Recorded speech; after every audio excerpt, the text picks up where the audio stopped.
মানে সে আমানতদারি হবে, হ্যাঁ, সে ওয়াদা রক্ষাকারী হবে।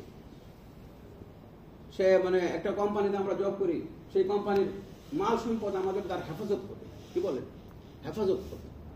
আমি একটা পার্চেজের কাজ করি, আর পার্চেজের জায়গাটা বুঝেন তাহলে সেটা কি বলেন, পার্চেজে যে কাজ করে তাকে কি ভালো মানুষ জানে, কি বলেন, ভালো কিন্তু জানে না যে পার্চেজ মানে কি, এখানে পার্সেন্টেজ তো আসি, বিষয়টা এমন না, পার্সেন্টেজ তো আসি।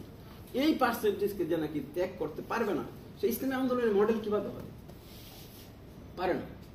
আকিজ কোম্পানির মতো একটা প্রতিষ্ঠান মালিক যেখানে আমাকে নিয়োগ দিচ্ছে, আমি জানতাম না যে আমাকে পার্সেজে দেবে, আমাকে নিয়োগ দিচ্ছে হলো ফার্নিচার করার জন্য, ফার্নিচার ফ্যাক্টরি করবে। আমার এক্সপিরিয়েন্স হলো ফার্নিচার, আমি আক্তার ফার্নিচারে আমি জব করছি, আমি ফুয়াদ আল খতিব ফার্নিচারে জব করছি, আমি ফ্যাক্টরি চালিয়ে আসছি, আমি মার্কেটিং এ আমি মানে ম্যানেজার ছিলাম সেখানে। সেই জায়গার মধ্যে আমার পার্সেজে ঢুকাই দিচ্ছে, বলছে ফার্নিচার করবে কিন্তু পারে নাই, পার্সেজ।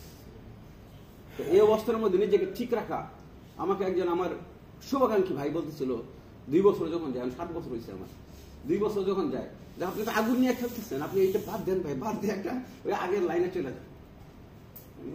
মালিক নিজে যেখানে আমাকে চয়েস করে এনে নিছে এবং মানে তাদের ইচ্ছায় আমাকে এই কাজটা দিছে, এখন আমি কিভাবে ছেড়ে দেয়, আমি নিজেও বুঝি না কিভাবে ছেড়ে দেবো।